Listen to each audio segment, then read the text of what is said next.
a quiet, peaceful farm in the small town of Adams, Tennessee. A place where a loving family was slowly torn apart by an evil force, a force so powerful, it seemed to have come from another world. This isn't just any ghost story though. This is the terrifying and very real tale of the Bell Witch. In 1817, the Bell family became the victims of one of the most famous hauntings in American history. But what made this haunting so terrifying? Was it a spirit? Or was it something far more sinister? Stick around as we dig deep into the history of the Bell Witch haunting, one of the most terrifying and documented paranormal events of the 19th century. The year was 1817, and the Bell family, led by John Bell and his wife Lucy, lived on a farm just outside of Adams, Tennessee. At first, everything seemed normal. They had a nice, quiet home, and their children were healthy. But all that changed one fateful night when the family started hearing strange noises. It began innocently enough, unexplained knocks and scratching sounds that seemed to come from the walls. But soon, it grew worse. The sounds became more violent. Objects in their home began to move on their own. Pots would rattle, doors would slam shut, and chains seemed to drag across the floor at all hours of the day and night. At first, the Bells thought it was simply an animal causing these disturbances. Maybe a raccoon or some other critter had made its way into the house. But it wasn't just the noises that confused them, it was what happened next. The Bell family began to hear strange, unexplainable voices. Imagine this: one moment, you're sitting in your living room, and the next, you hear a voice.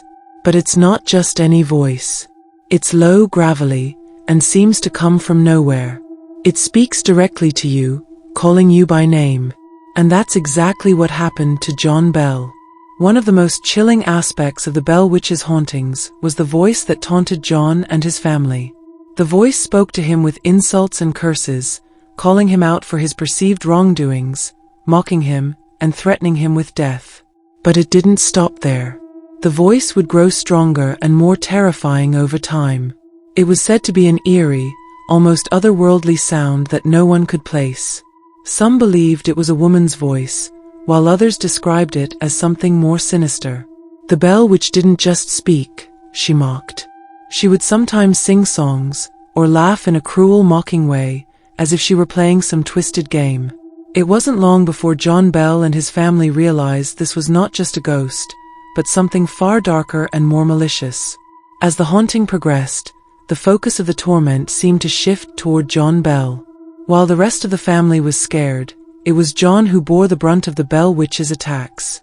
His health began to deteriorate rapidly, and the strange occurrences around him intensified. John Bell, a strong and healthy man, was suddenly struck by a mysterious illness. He began experiencing severe pain, especially in his throat. His body became weaker and weaker each day, and soon, he was unable to move or speak without great difficulty. Family members reported that John's condition worsened after direct encounters with the witch. They said that each time the voice mocked or cursed him, his health would decline even further. The witch, it seemed, had an almost personal vendetta against him. Some local legends claim that John Bell was actually poisoned by the witch, and a vial of liquid was found by his bedside after his death.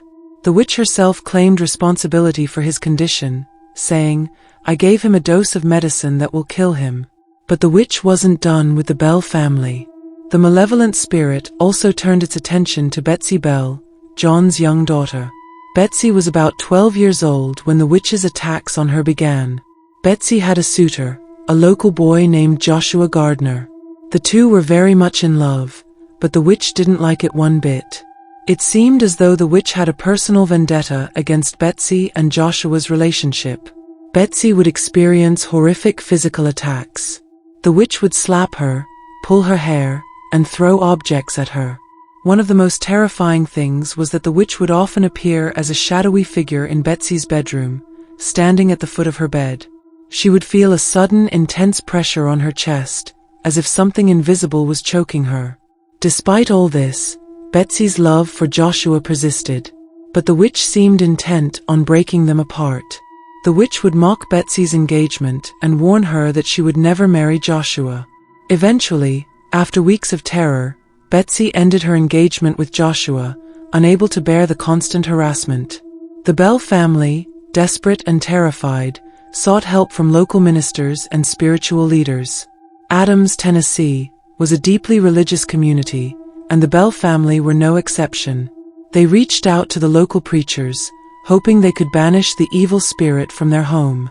However, despite multiple exorcisms and prayers, the haunting only grew stronger. Ministers would try to pray the entity away, but they couldn't even make it through the night without being driven away by the witch's rage. Some ministers reported hearing the voice of the witch mocking their prayers, while others said they were physically thrown out of the Bell's home by invisible forces. It seemed that no matter how hard they tried, the witch was too powerful for any human force to stop. As the story of the Bell Witch spread, it reached the ears of some very influential people. One of the most famous visitors to the Bell family farm was General Andrew Jackson, who would go on to become the 7th President of the United States. Jackson, curious and skeptical of the haunting, decided to visit the Bell farm in 1819. He brought a group of men with him, hoping to investigate the source of the haunting. When they arrived at the Bell farm, the group was immediately greeted by a series of bizarre, unexplainable events. The horses they rode in on refused to move. The men's weapons became mysteriously tangled, and they reported hearing strange sounds, laughter and whispers, coming from the surrounding woods. Jackson himself claimed that, after hearing the witch's voice, he had no choice but to leave in a hurry. He vowed never to return to the Bell farm, saying, "I'd rather fight the British than deal with that witch." In 1820, after 3 years of torment, John Bell died under mysterious circumstances. His health had been deteriorating rapidly, and it's widely believed that the Bell Witch played a part in his death. Many speculate that the witch poisoned him, and some local legends claim that a vial of liquid, which the witch had allegedly given him, was found by his side after he passed. His death was followed by the witch's cruel laughter at his funeral, which only added to the terror the family was already experiencing.